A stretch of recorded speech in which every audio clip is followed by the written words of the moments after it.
ഇന്ന് അതാണ് പൈതൃകം എന്ന് പറയുന്നത്. പൈതൃകം പലരും നടത്തുന്നുണ്ട്. ഇന്നലെയും നടന്നിട്ടുണ്ട്, ഇന്നലെ മഞ്ഞാന്നൊക്കെ നടന്നിട്ടുണ്ട്. എന്താണ് ഈ പൈതൃകം എന്ന് പറഞ്ഞതിനെ സംബന്ധിച്ച് രണ്ട് വാക്ക് പറയൽ അനിവാര്യമായതുകൊണ്ട് അത് മാത്രമേ ഞാൻ പറയാൻ ഉദ്ദേശിക്കുന്നത്. ബാക്കിയൊക്കെ നിങ്ങളിവിടെ കേട്ടിട്ടുണ്ടാകും, അതും കേട്ടിട്ടുണ്ടായിരിക്കും. എന്നാലും ഒന്ന് പറയുന്നത് നന്നായിരിക്കും, അവസരോചിതമായിരിക്കും. അങ്ങനെയാണല്ലോ. പാണക്കാട് മുറ്റത്ത് പൈതൃകം നടന്നു. അതിന് നമ്മൾ ഒറ്റവാക്കിൽ പറഞ്ഞാൽ അവിടെ തിരിയാത്ത കുറെ ആൾക്കാരുണ്ട് പാണക്കാട്ട്. അത് തിരിയിക്കാൻ വേണ്ടിയിട്ടാണെന്ന് പറഞ്ഞാൽ അതായിരിക്കും ശരി. ആ പ്രസംഗം മുഴുവനും അങ്ങനെയാണ്. എന്റെ സ്നേഹിതൻ പൂക്കോട്ടൂർ പ്രസംഗിച്ചത് കുറെ ഞാൻ കേട്ടു ലൈവായി. അദ്ദേഹം പറഞ്ഞത് ബഹുമാനപ്പെട്ട ബാഫക്കിത്തങ്ങൾ, അത് പാണക്കാട് കുടുംബത്തിൽപ്പെട്ടതല്ലെങ്കിലും ഒരു കെട്ടുബന്ധങ്ങളൊക്കെ ഉണ്ട്. മഹാനാണ്, അള്ളാഹുവിന്റെ ഔലിയാക്കളിൽപ്പെട്ട ആളാണെന്നാണ് ഞാൻ പ്രസംഗിക്കാറുള്ളത്. ബാഫക്കിത്തങ്ങളെ സംബന്ധിച്ച് ഇവരവിടെ എത്തിയില്ല പറഞ്ഞിട്ട്. ബാഫക്കിത്തങ്ങൾ അള്ളാഹുവിന്റെ ഔലിയ എന്ന് പറയാൻ കാരണം, അദ്ദേഹം ഞാൻ പട്ടിക്കാട് പഠിക്കുന്ന കാലത്ത് അതിന്റെ പ്രസിഡന്റാണ് അദ്ദേഹം. പൂക്കോയത്തങ്ങൾ സെക്രട്ടറിയാണ്. ശംസുലുലമയും കണ്ണിയത്ത് ഉസ്താദും കോട്ടുമൽ ഉസ്താദും ഒക്കെ ഉസ്താദന്മാരുമാണ്. അങ്ങനെ ഒരു നിറഞ്ഞ ഇസ്ലാമിന്റെ ഒരു ഉയർന്ന പ്രകാശങ്ങൾ പ്രകാശിച്ചുകൊണ്ടിരിക്കുന്ന സമയത്താണ് നമ്മളവിടെ പഠിച്ചത്. അത് ബാഫക്കിത്തങ്ങൾ വന്നാല് യോഗം കൂടും, കമ്മിറ്റി യോഗം വളരെ ശക്തമായിട്ട് ബാഫക്കിത്തങ്ങളും പൂക്കോയത്തങ്ങളുള്ള യോഗം ആയതുകൊണ്ട് എല്ലാ മെമ്പർമാരും ഹാജരുണ്ടാവും. ഫുൾ കോറായിരിക്കും. അങ്ങനെ യോഗം എവിടെ എത്തിയാലും ബാങ്ക് പള്ളിയിൽ നിന്ന് കൊടുത്താൽ തങ്ങളോട്ട് ഇറങ്ങിപ്പോവും. തങ്ങൾ വാക്ക് ആ ജുംല പൂർത്തിയാക്കൂല, അവിടെ എണീറ്റ് പോവും. അപ്പൊ എല്ലാവരും ഇറങ്ങിപ്പോവും. നിസ്കാരം കഴിഞ്ഞ് വന്ന് ഭക്ഷണമൊക്കെ കഴിച്ചിട്ട് വീണ്ടും തുടങ്ങും. ഇതാണ് സ്ഥിതി. ഇത് മൂപ്പരുടെ ശൈലിയാണ്. അങ്ങനെ ചിലപ്പോൾ നമ്മളെ കുട്ടികളെ വിളിച്ചു കൂട്ടിയിട്ട് അദ്ദേഹം ഉപദേശം തരാറുണ്ട്. ഒരു ദിവസം അദ്ദേഹം തന്ന ഉപദേശത്തിൽ അദ്ദേഹം പറഞ്ഞു, എനിക്ക് ഓർമ്മ വെച്ച കാലം മുതൽ ജമാഅത്ത് നഷ്ടപ്പെട്ടിട്ടില്ല, നിസ്കാരം നഷ്ടപ്പെട്ടില്ല എന്നല്ല. ആർക്കത് പറയാൻ കഴിയ? ഏതെങ്കിലും മൊലിയാർക്ക് പറയാൻ കഴിയുന്ന? അതുകൊണ്ട് ഞാൻ അതൊക്കെ കേട്ട വാക്കഫിത്തങ്ങളെ ഞാൻ ഔലിയ വലിയ പല സ്ഥലത്തും പ്രസംഗിച്ചിട്ടുണ്ട്. അള്ളാഹുവിന്റെ ഔലിയാക്കളിൽപ്പെട്ട ആളാണ്. കാരണം അദ്ദേഹം ഒരു പാണക്കാട് തങ്ങന്മാരുമായി ആത്മീയ മേഖലയിൽ മാത്രം സഞ്ചരിച്ച ആളല്ല. അദ്ദേഹം ബിസിനസ്സുകാരനായിരുന്നു, നല്ല ബിസിനസ്സുകാരനായിരുന്നു. അതിനു പുറമെ കേരള രാഷ്ട്രീയം മുഴുവനും അദ്ദേഹത്തിന്റെ 2 വിരലുകൾക്കിടയിലായിരുന്നു.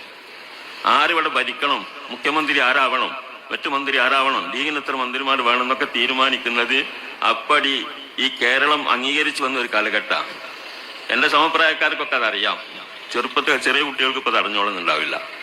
അങ്ങനെ പിന്നെ കോൺഗ്രസ്സുകാര് ലീഗുകാർ അവഗണിച്ചു. ആദ്യത്തെ കേരളം ഉണ്ടായതിനു ശേഷം ആദ്യത്തെ മന്ത്രിസഭ EMSന്റെ മന്ത്രിസഭയാണ്, കമ്മ്യൂണിസ്റ്റ് മന്ത്രിസഭയായിരുന്നു. അതിനെ പിന്നെ നെഹ്റു പിരിച്ചുവിട്ടു. വിമോചന സമരം കൊണ്ട് 2 കൊല്ലം ഭരിക്കാൻ കഴിഞ്ഞുള്ളൂ. 59 പിരിച്ചുവിട്ടു. പിന്നെ അതിന് പകരമായി കോലീപ്പി ഉണ്ടായി. കോലീപ്പി എന്ന് പറഞ്ഞാൽ കോൺഗ്രസും ലീഗും PSPയും കൂടിയിട്ട് എന്താക്കി, 3 പാർട്ടി കൂടിയിട്ട് തെരഞ്ഞെടുപ്പ് നേരിട്ടു. അവർ വിജയിച്ചു വന്നപ്പോൾ ലീഗിന് മന്ത്രിസഭ കൊടുത്തില്ല, മന്ത്രിസ്ഥാനം കൊടുത്തില്ല. കോൺഗ്രസ് അവഗണിച്ചു. കാരണം അതൊരു വർഗീയ പാർട്ടിയാണ്. അതിനങ്ങനെ കൊടുത്താൽ അത് കോൺഗ്രസിന് ചീത്തപ്പേരാണെന്നുള്ള നിലക്കാണ് അവരെ കണ്ടത്.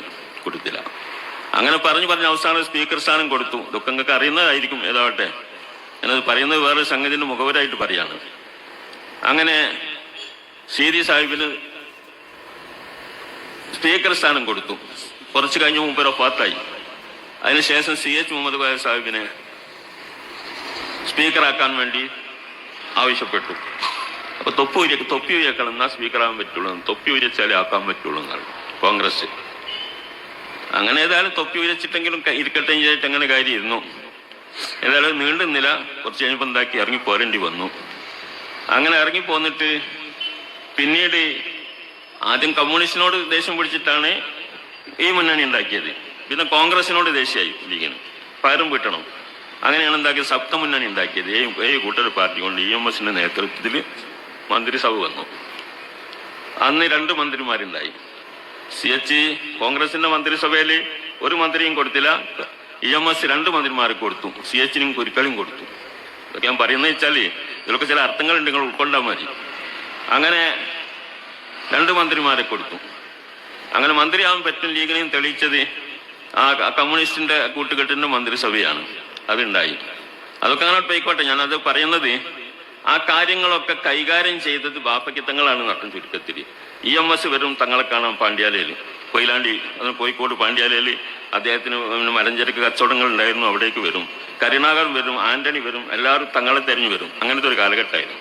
മൻ ഹാഫല്ലാഹ ഹാഫഹു കുല്ലു ചെയ്യുന്നതാണ്. അതൊക്കെ നമ്മളിങ്ങനെ കാണുകയാണ് ബാപ്പക്കിത്തങ്ങളുടെ വലിപ്പം. കോൺഗ്രസോ കമ്മ്യൂണിസം എന്നുള്ളതല്ല എൻ്റെ വിഷയം, ബാപ്പക്കിത്തങ്ങളുടെ വലിപ്പറിയലാണ്. അങ്ങനെ ആ കാലഘട്ടം മുഴുവനും പിന്നീട് ആ മന്ത്രിസഭ പൊളിച്ചിട്ട്, അതായത് കമ്മ്യൂണിസ്റ്റും ഈ കൂട്ടുകെട്ടിന്റെ മന്ത്രിസഭ പൊളിച്ചതും ബാപ്പക്കിത്തങ്ങൾ തന്നെ. എന്നിട്ട് ഒന്നുമല്ലാത്ത വലത് കമ്മ്യൂണിസ്റ്റിന്റെ അച്യുതമേനോൻ അന്ന് ഇയാൾ എവിടെ ആയിരുന്നു, MP ആയിരുന്നു, അദ്ദേഹത്തെ പിടിച്ചിരിച്ചിട്ട് വന്നിട്ട് മുഖ്യമന്ത്രിയാക്കി. അയാൾ MLA ഒന്നും അല്ലാത്ത നിലയ്ക്ക് തന്നെ കൊണ്ടുവന്ന് മുഖ്യമന്ത്രിയാക്കിയിട്ട് മന്ത്രിസഭ ഉണ്ടാക്കി. ആ മന്ത്രിസഭന്റെ ബാക്കി തന്നെയാണ് ഇപ്പോഴും നിലനിൽക്കുന്നതിന്. വലത് കമ്മ്യൂണിസ്റ്റ് പാർട്ടി പോയിന്നേ ഉള്ളൂ. അപ്പം അതൊക്കെ ഉണ്ടാക്കിയതും ചെയ്യുന്നതും കേരളം ഭരിക്കുന്നത് ബാപ്പക്കിത്തങ്ങളാ. ഈ ചരിത്രമൊക്കെ അറിയണം. ബാപ്പക്കിത്തങ്ങൾ അല്ലാണ്ട് വലിയെന്ന് പറഞ്ഞാൽ അതാണ്. ഒരു ദിവസം ഞങ്ങൾ പട്ടിക്കാട് ഇങ്ങനെ ഉച്ചക്ക് ചോറിന്റെ ഇന്റർവെല്ല് സമയത്താ ചോറ് വെച്ചിങ്ങനെ നിൽക്കുമ്പോണ്ട് വലിയ പോലീസ് വാൻ ഇങ്ങനെ വരുന്നത്. വലിയ പോലീസ് വാൻ, മലപ്പുറം DSPയും കൂട്ടരും ഒക്കെ വരുന്നത്. അപ്പൊ അന്ന് കോളേജിൽ കമ്മിറ്റി യോഗം ഉണ്ട്, ബാപ്പക്കിത്തങ്ങൾ അവിടെ ഉണ്ട്. ബാപ്പക്കിത്തങ്ങളെ കാണാൻ വരിക. എന്തിനാ സംഗതി? ബാപ്പക്കിത്തങ്ങൾ ഒരു MLA അല്ല, മന്ത്രിയല്ല, ഒന്നുമല്ല. CH മുഹമ്മദ് സഖായ സാഹിബിനെ തലശ്ശേരി അവിടെ ആ മാരാറ്, ഒരു കമ്മ്യൂണിസ്റ്റുകാരൻ മാരാറ്, അവിടുത്തെ ബാപ്പക്കിത്തങ്ങൾ ഒരു MLA അല്ല, മന്ത്രിയല്ല, ഒന്നുമല്ല. CH മുഹമ്മദ് സഖായ സാഹിബിനെ തലശ്ശേരി അവിടെ ആ മാരാറ്, ഒരു കമ്മ്യൂണിസ്റ്റുകാരൻ മാരാറ്, അവിടുത്തെ അദ്ദേഹം വിശ്രമിക്കുന്ന റൂമിൽ ചെന്ന് ആസിഡ് ബൾബ് എറിഞ്ഞു. ആ സംഭവത്തിന് എന്ത് നടപടി സ്വീകരിക്കണം എന്ന് അറിയാൻ വേണ്ടിയിട്ടാണ് പോലീസ് തെരഞ്ഞു വന്നതാ. അന്ന് ഈ ഫോൺ സൗകര്യമൊക്കെ വളരെ കുറവാണ്. ടങ്ക് ബുക്ക് ചെയ്തിട്ടൊക്കെ കാത്തിരുന്നിട്ട് അവസാനം ക്യാൻസലാക്കണത് ആ പരിപാടി. അപ്പം അവിടെ എന്ത് ചെയ്യണമെന്ന് വെച്ചാൽ അവിടെ ആഭ്യന്തര വകുപ്പ് മന്ത്രിയുടെ മുഖ്യമന്ത്രി ഒക്കെ ഉണ്ട്. പോലീസ് വന്നത് ബാപ്പക്കിത്തങ്ങളെ തെരഞ്ഞു, അവിടെ എന്താ നടപടി സ്വീകരിക്കുന്നതെന്ന് ചോദിക്കാൻ. അപ്പൊ ചുരുക്കത്തിൽ ഈ കേരളം എങ്ങനെ പോകണം, ഭരിക്കണം എന്നൊക്കെ തീരുമാനിച്ചത് ബാപ്പക്കിത്തങ്ങളായിരുന്ന ഒരു കാലഘട്ടം ഉണ്ടായിരുന്നു. ആ ബാപ്പക്കിത്തങ്ങൾ അദ്ദേഹത്തിന് ജമായത്ത് നഷ്ടപ്പെട്ടില്ല എന്നാണ് പറയുന്നത്. ചിലപ്പം കാറിൽ EMS ഉണ്ടാവും, കരുണാകരൻ ഉണ്ടാവും, പാങ്ങ് കൊടുത്താൽ പള്ളിൻ്റെ മുമ്പിൽ നിർത്തും, ഓലാടെ കാറിലിരുന്ന് പേപ്പർ വായിച്ചോളണം, തങ്ങൾ നിസ്കരിക്കും. ഇങ്ങനെയുള്ള വലിയൊരു മനുഷ്യനായിരുന്നു. ദുനിയാവും ആഖിറവും ഒരുമിച്ച് കൂടിയ ഒരു മനുഷ്യനായിരുന്നു. ഈ മനുഷ്യന്റെ മാതൃക, അതാണ് നമ്മൾ പൈതൃകം എന്ന് പറയുന്നത്. ഒന്ന് അല്ലേ, പൈതൃകം എന്ന് പറഞ്ഞാൽ അതല്ലേ, ആ മനുഷ്യന്റെ എന്താണോ ജീവിതം ചിലത് പകർത്തണം. അദ്ദേഹം സമസ്തക്കാരനായിരുന്നു. പൂർണ്ണ സമസ്തക്കാരനായിരുന്നു. സമസ്ത എന്ത് തീരുമാനം, EMS എന്ന് പറഞ്ഞ, അല്ല EMS നേരത്തെ കഴിഞ്ഞു, MES തലയിരിച്ചിട്ട് വായിക്കാം. MES എന്ന് പറഞ്ഞ ഒരു സംഘടന ഉണ്ടായിരുന്നു, ഇപ്പോഴുണ്ട്. ഡോക്ടർ വഫൂർ സാഹിബ് എന്ന് പറഞ്ഞാൽ മെഡിക്കൽ കോളേജിൽ വലിയ പ്രൊഫസറൊക്കെ ആയിരുന്നു. അദ്ദേഹത്തിന്റെ നേതൃത്വത്തിൽ വലിയ ഉദ്യോഗസ്ഥന്മാർ, ഡോക്ടർമാർ, എഞ്ചിനീയർമാർ കൂടിയിട്ടാണ് ആ സംഘടന. ആ സംഘടന ഉണ്ടാക്കിയത് MES എന്ന് പറഞ്ഞാൽ മുസ്ലിം എഡ്യൂക്കേഷണൽ സൊസൈറ്റിയാണ്.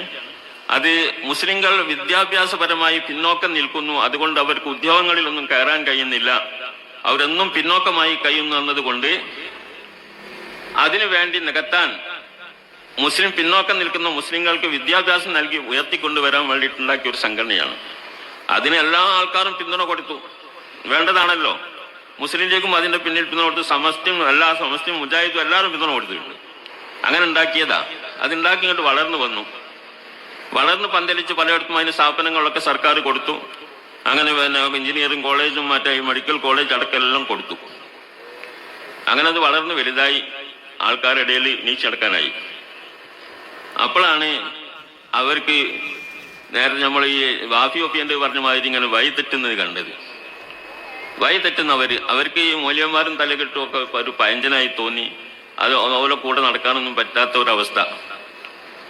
അവർക്കൊരു ജേർണൽ ഉണ്ടായിരുന്നു, അവരുടെ മാസിക, MES ജേർണൽ എന്നതിൻ്റെ പേര്. അതിലൊരു നോവൽ വന്നു. മൊയ്തു പടിയത്ത് എന്ന് പറഞ്ഞ എഴുത്തുകാരൻ, അദ്ദേഹം ഒരു നോവൽ എഴുതി. ആ നോവലിന്റെ പ്രമേയം സ്വന്തം മക്കളിരിക്കെ പേരമക്കൾക്ക് സ്വത്തില്ല എന്ന് ഇസ്ലാമിന്റെ ഒരു നിയമമുണ്ടല്ലോ. ഇസ്ലാമിന്റെ നിയമമുണ്ട്. ഇപ്പോ ഹൈദരാക്കക്ക് 2 മക്കളുണ്ട്, കമ്മുണ്ണി മൂസി. ഹൈദരാക്കക്ക് കമ്മുണ്ണി മൂസ 2 മക്കളുണ്ട്. പേര് ഞാനിപ്പോ ഉദാഹരണം പറയാണ്. അതുപോലെ 2 കഥാപാത്രങ്ങൾ വെച്ചിട്ടാണ് അയാൾ എഴുതിയത്. കമ്മുണ്ണിയാക്കാന്ന് പറഞ്ഞ മൂത്ത ആളാണ്. അയാൾക്ക് ഭയങ്കര പള്ളവേദന. അയാൾ കുട്ടികളുമുണ്ട്, കമ്മുണ്ണിയാൾക്ക് കുട്ടികളുമുണ്ട്. പക്ഷെ ഡോക്ടർമാർ പറഞ്ഞു പള്ളവേദനയ്ക്ക് ഓപ്പറേഷൻ ചെയ്യണമെന്ന് പറഞ്ഞു. ഓപ്പറേഷൻ പൂർണ്ണമായും സക്സസ് ആവും നമുക്ക് ധൈര്യമില്ല, ഡോക്ടർമാർ പറയുന്നു. അത് 75% പരാജയമായിരിക്കുന്ന ഡോക്ടർമാരുടെ റിപ്പോർട്ട്. എങ്കിലും അതല്ലാതെ വേറെ മാർഗവുമില്ല. നാളെ ഓപ്പറേഷനാണ്. ഞാൻ ആ നോവലിലെ കഥ പറയാം. നാളെ ഓപ്പറേഷനായ ബാപ്പ മരിക്കും. കമ്മുണിയാക്കൻ്റെ കുട്ടികൾ മനസ്സിലാക്കാണ്, ബാപ്പ മരിക്കല്ലോ. ബാപ്പ മരിച്ച അളാപ്പ അവിടെ ഉണ്ടല്ലോ, നമുക്ക് സ്വത്ത് കിട്ടൂല. അപ്പൊ എന്ത് ചെയ്യണം? വല്യാപ്പനെ അറക്കണം. തലേന്ന് രാത്രി, ഓപ്പറേഷന്റെ തലേന്ന് രാത്രി വല്യാപ്പനെ അറക്കണം. വല്യാപ്പ തലേന്ന് മരിച്ച് ബാപ്പ പിറ്റേന്ന് മരിച്ചാൽ കുട്ടിക്ക് സ്വത്ത് കിട്ടുമല്ലോ, ബാപ്പന്റെ വൈക്കൻ കിട്ടുമല്ലോ. അപ്പൊ അതാണ് അതിലെ പ്രമേയം. ഇതാർക്കാ ഇത് പ്രമേയ? ഇസ്ലാമിന്റെ നിയമത്തിനെ, അനന്തരാവകാശ നിയമത്തിനെ കളിയാക്കുന്ന, പുച്ഛിക്കുന്ന ഒരു നോവലായിരുന്നു ആ നോവൽ. ഇത് സമസ്ത കണ്ടു. പലതും വേറെ പലതും ഉണ്ട്. സ്റ്റാർ നൈറ്റ് നടത്തിയിരുന്നവർ സിനിമാ താരങ്ങളെ കൊണ്ടുവന്ന് ഫണ്ടുണ്ടാക്കാൻ വേണ്ടിയിട്ട് നോട്ടൊക്കെ നടത്തിയിരുന്നു. അതിലൊക്കെ ഉപരിയായിക്കൊണ്ട് ഇതുകൂടിയും കണ്ടപ്പം ഇനിപ്പോലെ വെച്ച് പൊടിപ്പിച്ചോളാം. സമസ്ത പറഞ്ഞു. സമസ്ത മുഷാവറ കൂടിയിട്ട് തീരുമാനം എടുത്തു, MES-ഉമായി ബന്ധപ്പെടാൻ പാടില്ല, മുസ്ലിങ്ങൾ ബന്ധപ്പെടരുത്, അതിന്റെ പോക്ക് ശരിയല്ല, ഇസ്ലാമിന് വിരുദ്ധമാണ്. ആ പ്രമേയം സമസ്ത മുഷാവറ പാസാക്കി. ബഹുമാനപ്പെട്ട ബാപ്പയ്ക്ക് തങ്ങൾ അതിന്റെ അതേ ഒരു കോപ്പി വാങ്ങിച്ചു. അതിന്റെ അതേ കോപ്പി, പ്രമേയത്തിന്റെ കോപ്പി, മുസ്ലിം ലീഗിന്റെ സ്റ്റേറ്റ് കൗൺസിൽ കൂടിയിട്ട് എതിരഭിപ്രായമില്ല. ബഹുമാനപ്പെട്ട CH മുഹമ്മദ് കോയ സാഹിബിനെ പോലെയുള്ള മഹാന്മാരൊക്കെ കൂടുന്ന ആ സദസ്സിൽ വെച്ചിട്ട് ഒരഭിപ്രായ വ്യത്യാസമില്ലാതെ ബാപ്പയ്ക്ക് തങ്ങൾ വായിച്ചു. എല്ലാവരും തക്ബീർ ചൊല്ലി പാസാക്കി. ഇതാണ് പൈതൃകം. നമ്മുടെ പാരമ്പര്യം അതാണ്. ബാപ്പയ്ക്ക് തങ്ങളും പിന്നെ പൂക്കോയ തങ്ങളൊക്കെ അടങ്ങിയ സദസ്സ്. ഇതുപോലെ പലതും ഉണ്ടായിട്ടുണ്ട്. സമസ്ത എടുത്ത തീരുമാനം അപ്പടി പാസ്സാക്കുന്നതിൽ ബാപ്പയ്ക്ക് തങ്ങളും പൂക്കോയ തങ്ങളും മുഹമ്മദ് അലി ശിഹാബ് തങ്ങളും ഹൈദരലി ശിഹാബ് തങ്ങളും ഒക്കെ മുന്നിലായിരുന്നു. ഈ പൈതൃകമാണ് നമ്മുടെ പൈതൃകം. ഇത് ആ മുറ്റത്ത് ഇപ്പൊ പറഞ്ഞു കൊടുക്കേണ്ടത് ആവശ്യമാണ് എന്ന് എന്റെ സമ്മദ് സാഹിബിന് തോന്നിയത് വളരെ നല്ല കാലോചിതമാണ് മനസ്സിലാക്കുന്നത്. പക്ഷെ അത് അവർ ഉൾക്കൊണ്ടോ, ആ നിലക്കാണോ പറഞ്ഞത്, അല്ല ഇങ്ങോട്ടാണോ വെച്ചതെന്ന് അറിയില്ല. ഇപ്പോഴത്തെ തീവണ്ടിന്റെ മാതിരി ഇഞ്ചൻ അങ്ങോട്ടും ഇങ്ങോട്ടും ഉണ്ടാവുമല്ലോ, എങ്ങോട്ടും വെക്കാം. അതാണ് നമ്മുടെ അവസ്ഥ. ഇവിടെ വാഫി ഓഫിയ വിഷയത്തിൽ നമ്മൾ തീരുമാനം എടുത്തു, മുഷാവറ തീരുമാനം എടുത്തു. വെറുതെ എടുത്തില്ല, ആ വ്യക്തിവിരോധം അതിലില്ല. നമ്മൾ ഈ പറഞ്ഞതുപോലെ തന്നെ ഇസ്ലാമിന് പോറലേൽക്കും. വാഫി ഓഫിയ വിഷയം നമ്മുടെ മുസ്ലിം ഉമ്മത്ത് ഒന്നിച്ച് നേരത്തെ പറഞ്ഞതുപോലെ MES-ന് പിന്തുണ കൊടുത്തതുപോലെ എല്ലാവരും ഒന്നിച്ച് പിന്തുണ കൊടുത്തത് സമസ്തയുടെ സ്ഥാപനങ്ങളാണ്. സമസ്തയുടെ പിന്തുണയോട് സ്ഥാപനമൊക്കെ വളർന്നത് അല്ലേ? അങ്ങനല്ലേ? നിങ്ങളൊക്കെ അതിന് പൈസ കൊടുത്തിട്ടുണ്ടാവും, വേണ്ടതൊക്കെ ചെയ്തിട്ടുണ്ടാവും, നിങ്ങളെ കുട്ടികളെ അയച്ചിട്ടുണ്ടാവും. അത് സമസ്ത അംഗീകരിച്ചൊരു സ്ഥാപനം എന്നുള്ള നിലക്കാണ് അതിൽ നമ്മൾ കുട്ടികളെ അയച്ചത്. പക്ഷെ അതിന്റെ പോക്ക്, അതിന്റെ കപ്പിത്താന് അദ്ദേഹം ഒന്ന് വളഞ്ഞ വഴിയിലൂടെയൊക്കെ പോകാൻ തുടങ്ങിയത്.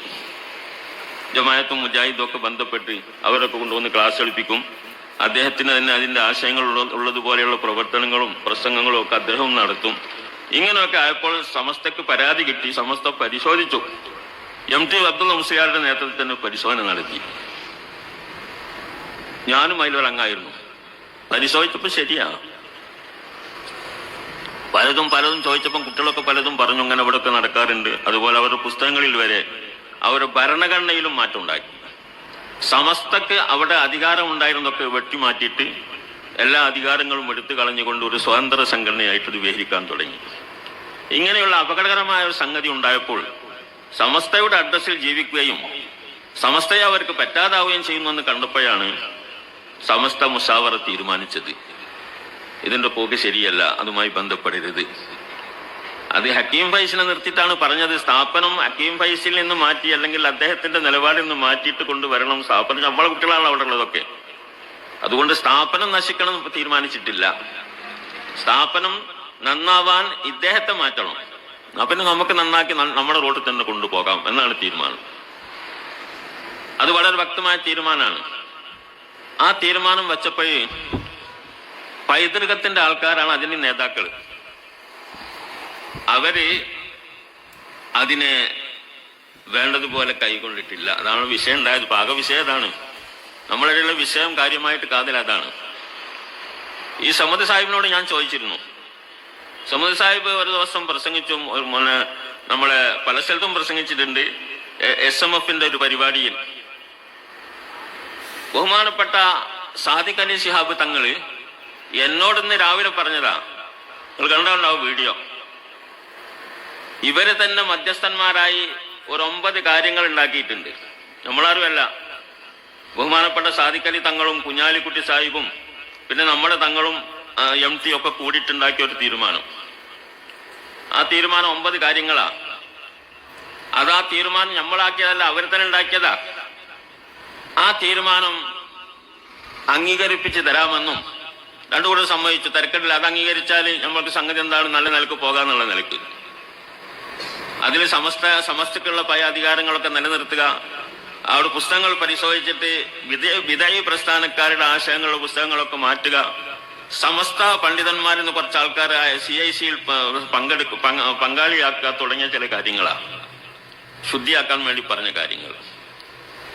അതൊക്കെ കുഞ്ഞാലിക്കുട്ടി സാഹിബും പിന്നെ സാദിഖ് അലി ശിഹാബ് തങ്ങളും നമ്മുടെ ജിഫ്രി തങ്ങളും MT അബ്ദുൽ മുസ്ലിയാരും കൊയ്യോട് ഉമർ മുസ്ലിയാരും ഒക്കെ കൂടിയ സഭയാണ് തീരുമാനിച്ചത്. അവര് തീരുമാനിച്ച പിന്നെ നടപ്പാക്കണ്ടേ. CICന്റെ പ്രസിഡന്റ് സാദിഖ് അലി തങ്ങളാണ്. അത് നടപ്പാക്കും. അപ്പൊ സമദ് സാഹിബ് പ്രസംഗിച്ചു. ഇന്ന് രാവിലെ ഞാൻ സാദിഖ് അലി തങ്ങളെ കണ്ടിരുന്നു. ആ പ്രസംഗിക്കുന്ന രാവിലെ അദ്ദേഹം എന്നോട് പറഞ്ഞു, ഈ 9 കാര്യം ഞാൻ CICയെ കൊണ്ട് അംഗീകരിപ്പിക്കും, ഇല്ലെങ്കിൽ സാദിഖ് അതിലുണ്ടാവില്ല, ആ CICയിൽ ഉണ്ടാവില്ല എന്ന് പറഞ്ഞത്. ആ വീഡിയോ എപ്പോഴും കാണാൻ നിങ്ങൾക്ക്. അതാ മുറ്റത്തുനിന്ന് അദ്ദേഹം പറഞ്ഞിട്ടില്ല. ആ മുറ്റത്ത് അതായിരുന്നു പറയേണ്ടത്. എന്തേ സാദിഖ് നിങ്ങൾ എന്നോട് പറഞ്ഞതല്ലേ, നിങ്ങൾ എന്നോടൊരു വാക്കങ്ങനെ പറഞ്ഞിരുന്നല്ലോ, അത് നിങ്ങൾ പാലിക്കണ്ടേ. എല്ലാ നിലക്കും പാലിക്കണ്ടേ. നമ്മളൊരു മുസ്ലിം, സാധാരണ മുസ്ലിം ആണെങ്കിൽ തന്നെ ഒരു വാക്ക് പറഞ്ഞാൽ പാലിക്കണമല്ലോ. ഔഫു ബിൽ ഉഹൂദ് എന്നല്ലേ, കരാറ് പാലിക്കണം എന്നല്ലേ. അതില്ല. അത് പാലിച്ചു കഴിഞ്ഞാൽ ഇവിടെ ഒരു വിഷയമില്ല. പൈതൃകത്തിന് എതിരായിക്കൊണ്ട് ഇവിടെ ആരാ പ്രവർത്തിക്കുന്നത്? സമസ്ത എന്ന് പറയുന്നത് നമ്മളെ ദീനാണ്, മറ്റത് രാഷ്ട്രീയമാണ്. ദീനും രാഷ്ട്രീയവും തമ്മിൽ ഏറ്റുമുട്ടിയാൽ നമുക്ക് ഏതാ വേണ്ടത്? ദീനാ വേണ്ടത്. അതാണ് മുഅ്മിൻ മനസ്സിലാക്കുക. മുഅ്മിനീങ്ങൾ അതാ കൈകാര്യം ചെയ്യേണ്ടത്. അതില്ലാതെ പോവുകയും എന്നിട്ട് പൈതൃകം എന്ന് പറഞ്ഞൊരു പേര് വെച്ചിട്ട് എന്തെങ്കിലുമൊക്കെ കാട്ടിക്കൂട്ടിയിട്ട് കാര്യമുണ്ടോ? ഇതുപോലെ പല സംഗതിയും അങ്ങനെ തന്നെയാണ്. ഇതൊരു വിഷയമൊന്നുമല്ല. നമ്മളെ പരസ്യമായി എതിർത്തുകൊണ്ടിരിക്കല്ലേ. നമ്മള് സമ്മേളനത്തിന് ബഹുമാനപ്പെട്ട തങ്ങളുടെ ഒരു ജാഥ, ജിഫ്രി തങ്ങളുടെ ഒരു ജാഥ, അത് വളരെ മാന്യമായിട്ട് അത് ഉദ്ഘാടനം ചെയ്യാൻ വേണ്ടി ബഹുമാനപ്പെട്ട സാദിഖ് അലി തങ്ങൾ വെച്ചു. മറ്റേ വേറെ ദേശീയ നേതാവ് ആരാണ്? ഖാദർ മൊയ്തീൻ അല്ലേ? ഖാദർ മൊയ്തീന് പങ്കെടുക്കുന്ന കന്യാകുമാരി തുടങ്ങുന്നൊക്കെ പറഞ്ഞ് വളരെ അവർക്ക് ക്ഷണിച്ച് സ്വീകരിച്ചു വന്നതാണ്. രണ്ടാളും വന്നില്ല. ഈ കേരള അന്തരീക്ഷത്തിൽ പരാജയപ്പെടുമല്ലോ. അങ്ങനെയുള്ള വെപ്പ് യാത പരാജയപ്പെടും. പാണക്കാട് തങ്ങൾ വെലങ്ങത്തിൽ നിന്നാൽ പിന്നെ നേതാവ് ഖാദർ മൊയ്തീൻ വെലങ്ങത്തിൽ നിന്നാൽ പിന്നെ യാതിന്റെ കാര്യം അത് മയ്യത്തായത് തന്നെ. എന്നാ പിന്നെ ജാഥ കണ്ട് വന്നു നോക്കുമ്പോ കുടുങ്ങിയല്ലോ, പറ്റിച്ചല്ലോ, കയ്യിൽ നിന്ന് വിട്ടുപോകല്ലോ എന്ന് തോന്നി. അതാണ് ഉണ്ടായത്. പിന്നെ ഞാൻ പറയില്ല, നിങ്ങൾ മനസ്സിലാക്കാം. അങ്ങനെ ആ ജാഥ ഒരു ഭയങ്കര സംഭവമായി. അതുപോലെ ശേഷം കോൺഗ്രസ്സുകാരെല്ലോട്ടും പങ്കെടുത്തു. മുന്നണിയുള്ള കോൺഗ്രസ്സുകാര് മത്സരിച്ച് പങ്കെടുത്തു. രമേശ് ചെന്നിത്തല 2 സ്ഥലത്ത് പങ്കെടുത്തു. സതീശൻ വേറെ സ്ഥലത്ത് പങ്കെടുത്തു. അങ്ങനെ എല്ലാവരും ഉദ്ഘാടനം ചെയ്തു. അങ്ങനെയുള്ള ഒരു ജാഥയായിരുന്നു ആ ജാഥ. അപ്പം പിന്നെ എന്തൊക്കെയാക്കിയിട്ടോ കൂടി എല്ലാവരും പിന്നെ കൂടി. അൽഹംദുലില്ലാ, അതാണ് അള്ളാഹുവിന്റെ സഹായം എന്ന് പറയുന്നത്. ഇനി സമ്മേളനം വരാനുണ്ട്. നമ്മൾ തഹിയ്യ ഫണ്ട് വെച്ചു. തഹിയ്യ ഫണ്ട് എന്തുണ്ടായത്? തഹിയ്യ ഫണ്ട് നമ്മൾ വിചാരിച്ചാലും കൂടുതൽ വന്നിട്ടുണ്ട്. അത് പിരിക്കരുതെന്ന് നമ്മളെ ചില മൗലവിമാരെ ചില കമ്മിറ്റിക്കാരൊക്കെ നിർബന്ധിച്ചിരുന്നു. അത് പറയണ്ട, പിരിക്കണ്ട. അവിടെയും പിരിച്ചു, അവിടെ അല്ലെങ്കിൽ എല്ലായിടത്തും പിരിഞ്ഞു. നമുക്ക് എന്താ അൽഹംദുലില്ലാ. അപ്പൊ പരസ്യമായിട്ട് എതിർക്കാണ്. ഇതൊക്കെ നമ്മൾ കാണുന്നു, ആൾക്കാർ എതിർക്കുന്നത്. ഇത് എവിടുന്ന് വരുന്ന ഈ എതിർപ്പ്? ഇത് ആരാ ഉത്തരവാദി? നമുക്കൊരു പത്രമുണ്ട്, സുപ്രഭാതം. നമ്മളെ പത്ര, സമസ്തന്റെ നേതാക്കൾ ഉണ്ടാക്കിയതാ. ഇവര് തങ്ങളൊക്കെ വരുന്നതിന് മുമ്പുള്ള നേതാക്കൾ ഉണ്ടാക്കിയതാ. ആ പത്രം ഉണ്ടായത് കൊണ്ടിട്ട് നമുക്കൊരുപാട് മൈലേജ് ഉണ്ടായ കാര്യത്തിൽ സംശയമില്ല. ആ പത്രം ഒരു ജനകീയ പത്രമാക്കിയിട്ട് രൂപീകരിക്കണം തന്നെയാണ് നേതാക്കൾ അത് ഉണ്ടാക്കിയ സമയത്ത് തന്നെ ഉദ്ദേശിച്ചതും അത് ആ നിലക്കാണ് നടന്നു വരുന്നതും. ഒരു പക്ഷമില്ലാതെ നിഷ്പക്ഷ വാർത്തകൾ കൊടുക്കണം എന്നുള്ള നിലക്കാണ്. അപ്പൊ അതിൽ പല വാർത്തകളും വരും. ഭരിക്കുന്നവരെ സംബന്ധിച്ച് നല്ലത് വരും, അവരുടെ പരസ്യങ്ങൾ വരും, ഇടതുപക്ഷത്തിൻ്റെ ഇത് വരും, വലതുപക്ഷത്തിൻ്റെ ഇവരൊക്കെ വരും. ഇത് ഞങ്ങളുടെ മാത്രമേ വരാൻ പാടുള്ളൂ, മറ്റേ വരാൻ പാടില്ല എന്ന് പറയാനേ അത് പറ്റൂലല്ലോ. അത് പറ്റും? അങ്ങനെ ഒരു സ്വഭാവം പറ്റുമോ? ഈ രാജ്യത്തെ ഒരു സ്വതന്ത്ര ഒരു നിഷ്പക്ഷമായ ഒരു പത്രം എന്ന നിലക്ക് അത് പ്രവർത്തിക്കുന്നു. അതില് ഇന്ന് ഭരിക്കുന്ന ഇടതുപക്ഷത്തിന്റെ പരസ്യം വരാൻ പാടില്ല. അത്രേ പരസ്യം വന്നാൽ കത്തിക്കും പേപ്പർ. പരസ്യം വന്നാൽ പത്രം കത്തിച്ചു. ഇതാണ്. അതിന് വരിക്കാരെ ചേർക്കുന്നതും അത് പ്രചരിപ്പിക്കുന്നതും നമ്മുടെ ഉസ്താദന്മാരും മാലിന്യങ്ങളാണ്, പാവപ്പെട്ട മാലിന്യങ്ങളാണ്. ആ മാലിന്യങ്ങൾ വീട് വീടാന്തരം കയറിക്കൊണ്ട് അതിനെ വരിക്കാരെ ചേർക്കുന്ന അതിന്റെ ക്യാമ്പയിൻ കാലത്ത് മുസ്ലിംമാരെന്നൊക്കെയുള്ള ഭീഷണി അവിടെ നിങ്ങളതിന് ഇറങ്ങരുത്, നമ്മൾ പിരിച്ചുവിടും. ചിലരൊക്കെ പിരിച്ചു വിട്ടിട്ടുണ്ട്. എന്തിനാതൊക്കെ ചെയ്യുന്നത്? ആരോടത് കളിക്കുന്നത്? എന്താ പത്രത്തിന് കുഴപ്പം? അത് ഉണ്ടാക്കിയവർക്ക് എന്തോ കുഴപ്പമുണ്ടോ? ഇപ്പം നടത്തുന്നതിലുള്ള കുഴപ്പമുണ്ടോ? ഇതൊക്കെ ഒന്ന് ആലോചിക്കേണ്ട സംഗതിയാണ്.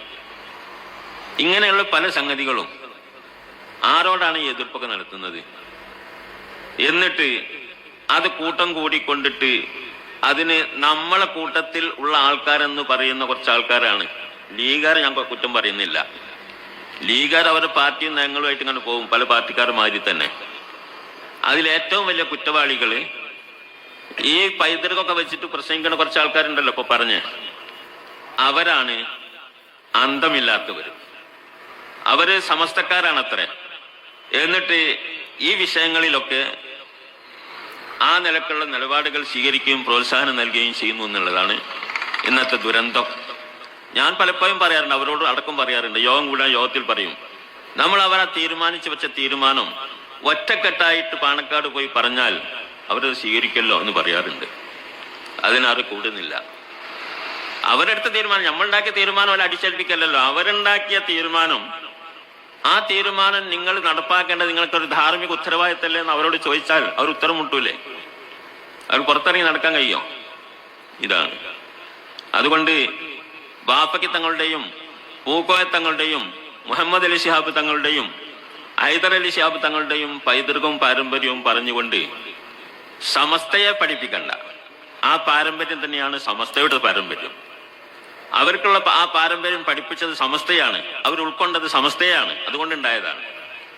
അത് ഇല്ലാതെ ആരെങ്കിലും ഇപ്പൊ ഉണ്ടെങ്കിൽ, ഞാൻ ആരെയും കുറ്റം പറയുന്നില്ല, അങ്ങനെ ആരെങ്കിലും ഉണ്ട് പ്രവർത്തിക്കുന്നുണ്ടെങ്കിൽ അവരാണത് മാറ്റേണ്ടത് എന്നുള്ളതാണ്. അവരത് മാറ്റിയിട്ട് നല്ല വഴിക്ക് വന്നാൽ ഒരു പ്രശ്നവുമില്ല. അഹ്ലു ബൈത്തിനെ ബഹുമാനിക്കണം നമ്മൾ പറയില്ല. പൈസ കൊടുക്കിയവർക്കൊക്കെ നല്ല ഒരുപാട് ചെലവുണ്ടാവും. ബിസ്മില്ലാഹിർ റഹ്മാനിർ റഹീം. എല്ലാവരും കയ്യിൽ നന്നായി കൊടുക്കി.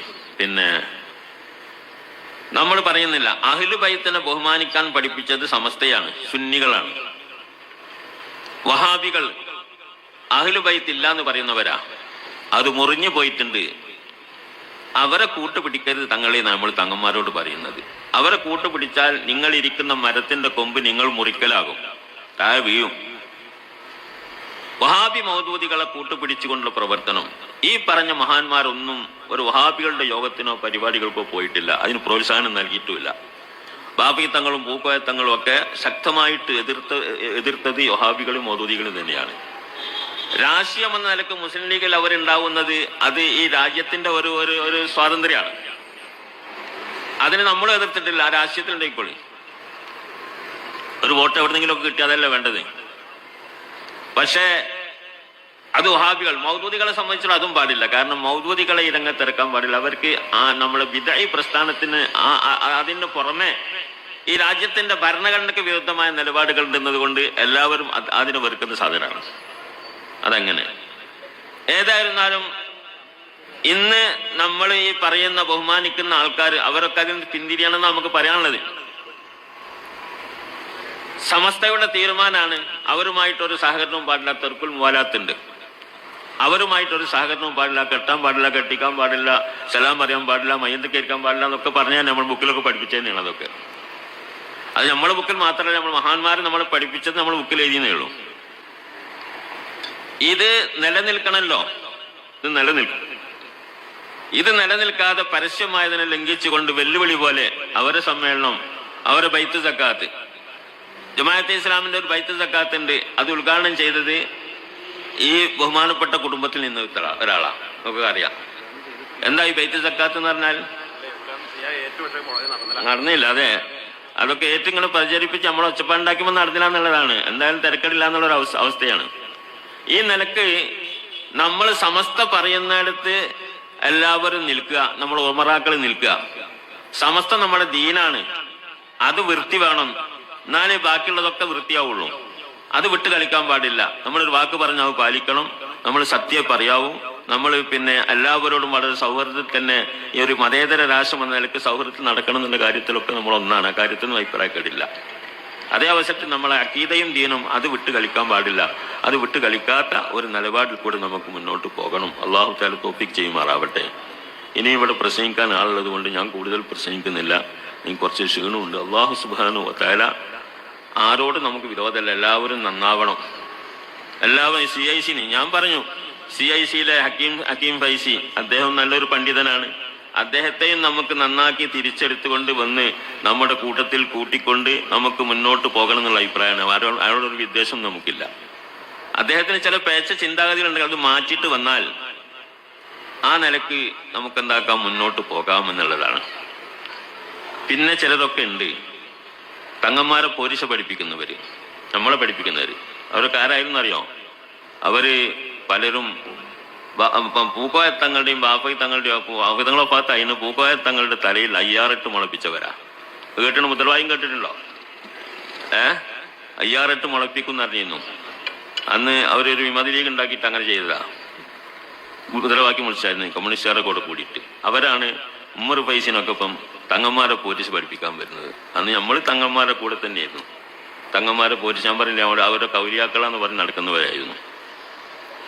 ഈ നിലയ്ക്ക് കോലം മാറിയവര് ഇപ്പൊ നമ്മളെ ആ കൂട്ടത്തിലൊക്കെ ഉള്ള നമ്മളെ ഇവരെ കൂട്ടിക്കൊണ്ട് നടക്കുന്ന കുറെ ആൾക്കാരുണ്ട്. അതാണ് പറയാനുള്ളത്. അങ്ങനെ വ്യക്തിപരമായിട്ട് ഞാൻ ആരെയും ആക്ഷേപിക്കുന്നില്ല. അള്ളാഹു തആല അവർക്കൊക്കെ ഹിദായത്ത് കൊടുക്കട്ടെ എന്ന് പറയാനുള്ളൂ. ഈ സമസ്തയുടെ തീരുമാനത്തോടു കൂടെ നിൽക്കുക എന്നുള്ള ആ പാരമ്പര്യവും പൈതൃകവും അത് നിലനിർത്താൻ ലീഗിന്റെ നേതൃത്വവും തയ്യാറാവണം. ലീഗിലെ വഹാബികൾ വരെ സമസ്ത പറയുന്നതിനൊരു എതിരും പറഞ്ഞിട്ടില്ല, സമസ്തയുടെ തീരുമാനത്തെ എതിർത്തിട്ടില്ല. അങ്ങനെ ഉദാഹരണത്തിന് പെണ്ണുങ്ങളെ സംവരണം വന്ന സമയത്ത് സമസ്തയോട് ലീഗ് എഴുതി ചോദിച്ചിട്ടുണ്ട്. സംവരണം പെണ്ണുങ്ങൾക്ക് 30% സംവരണം വന്നാൽ അവിടെ നമ്മളെ പെണ്ണുങ്ങൾക്ക് മത്സരിച്ചുകൂടെങ്കിൽ ഭരണമൊക്കെ മറ്റോര് കൊണ്ടുപോകുമല്ലോ, നമുക്ക് ഭരിക്കുന്ന ഭരണത്തിൽ പങ്കാളിത്തം ഉണ്ടാവില്ലല്ലോ എന്ന് പറഞ്ഞപ്പം ബഹുമാനപ്പെട്ട സമദാനി സാഹിബാണ് എന്താക്കിയത്, ആ ഒരു പ്രമേയം നമ്മൾ സമസ്തയിൽ കൊണ്ടുവന്നത്.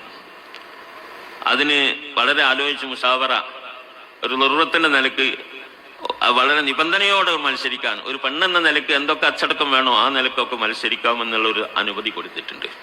അപ്പൊ സമസ്ത ഒരു തീരുമാനം എടുക്കും വളരെ ആലോചിച്ച് വളരെ ശ്രദ്ധിച്ച് തെറ്റുകളും കുറ്റങ്ങളും കൂടാത്ത നിലക്കുള്ള പരിപാടികളാണ് നടപ്പാക്കുക. അതിലൊരു സംശയമില്ല.